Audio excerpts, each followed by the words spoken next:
Board को, एक तो प्राइम मिनिस्टर ने खुद उसको चेयर नहीं किया, उन्होंने डिप्टी प्राइम मिनिस्टर को उस पर लगा दिया गया।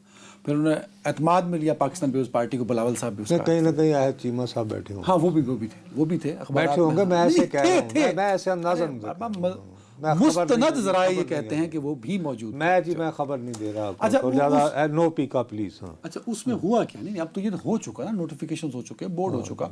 उसमें हुआ क्या? उसमें मेरिट जिसको लफ्ज होता है ना कि हम मेरिट पे तक प्रमोशंस करेंगे, उसकी धज्जियां उड़ा दी गई। मतलब मनपसंद लोगों को प्रमोट किया गया जिनका नंबर्स ही नहीं बनते थे। वो 4-5 उसके क्राइटेरिया में मैंने इसको रीचेक किया सेक्रेटरी एस्टेब्लिशमेंट के ऑफिस से कि 2 साल 21 में आपने सर्व किया हो, फिर आपकी कंजेक्टिव 3 ACR वेरी गुड हो, फिर आपके खिलाफ कोई इंक्वायरी या ऑडिट पैरा नहीं है। चौथा उसमें जो बड़ा इंपॉर्टेंट है, वैरायटी ऑफ सर्विस, कि आपने स्टाफ किया हो, पुलिस सर्विस है तो कमांड भी किया हो। पर हैरत अंगेज तौर पे उनमें वो DMG का हो, वो दूसरे बैचेस हों, पुलिस सर्विस हो, उन लोगों को लाए गए हैं जो मेरिट पर पूरा ही नहीं उतर रहे थे। इन 4 के मेरिट पे एक लिस्ट दी गई आपको 15 लोगों की, 5 सीटें थी, तो आपने क्या किया? आपने अपनी मर्जी के उन 15 में से लोगों को ले लिया। अच्छा 15 की लिस्ट भी नहीं बनती थी कि आप 10 ले आए, तो उस नुसरत जावेद को प्रमोट करना, तो वहां तक उस लिस्ट को ले गए यार, इस लिस्ट में नुसरत जावेद किसी तरह इन हो जाए।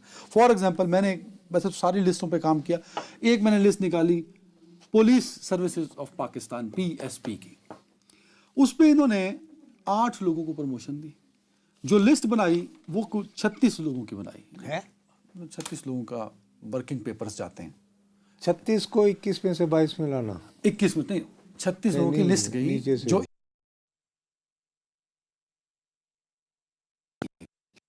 अब उसमें ये मैंने क्राइटेरिया भी आपको बता दिया, और ये मैंने क्राइटेरिया सेक्रेटरी एस्टेब्लिशमेंट के ऑफिस से रीचेक किया है, फिर मैंने यहाँ अनाउंस किया है।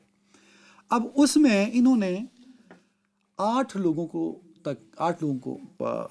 22वें तक प्रमोशन दी, और उसमें ये लेके आए मोहम्मद ताहिर तक 14वें नंबर तक के बंदे, और इसमें से 8 लोग प्रमोट हुए, यानी 6 नहीं हुए। और वो 6 कौन नहीं हुए?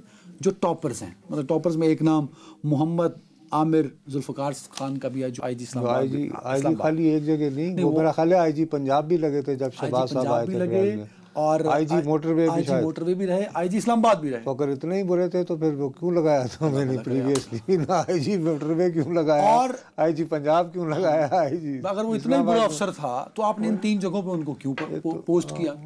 फिर यहाँ मामला यहाँ नहीं रुका, आपको पता है ये भी पिटीशन लेके इस्लामाबाद हाई कोर्ट चले गए, 3 और लोग चले गए, तो मामला हाई कोर्ट चले गए। अच्छा, आम तौर पर देखो, मैं यहाँ 75 से हूँ, मैं खुद भी ब्यूरो को, ज़ाहिर है कि गवर्नमेंट कॉलेज के हमारे ज़माने में जो मीडियोकर स्टूडेंट होते थे CSS ज़रूर करते थे, चाहे पास हो या फेल हो। तो और फिर ये कि मेरे अपने यानी फादर इन लॉ भी ग्रेड 22 में रिटायर हुए हैं। आम तौर पर ब्यूरोक्रेट अगर उसको बोर्ड जो है नज़रअंदाज करते ना, तो वो कहता है चलो अल्लाह ताला ने मुक़द्दर, वो अदालतों में नहीं जाता। ये अदालतों में जाने का मतलब ये है कि जो लोग अदालतों में गए हैं they have a very strong case to plead। मुझे ये महसूस हो रहा है। ऑफ कोर्स, लेकिन वरना आप अदालत नहीं जाते। सरकारी अफसर जो है अमूमन सर, मैंने कहता है यार चलो ठीक है, अल्लाह ताला क्राइटेरिया बताए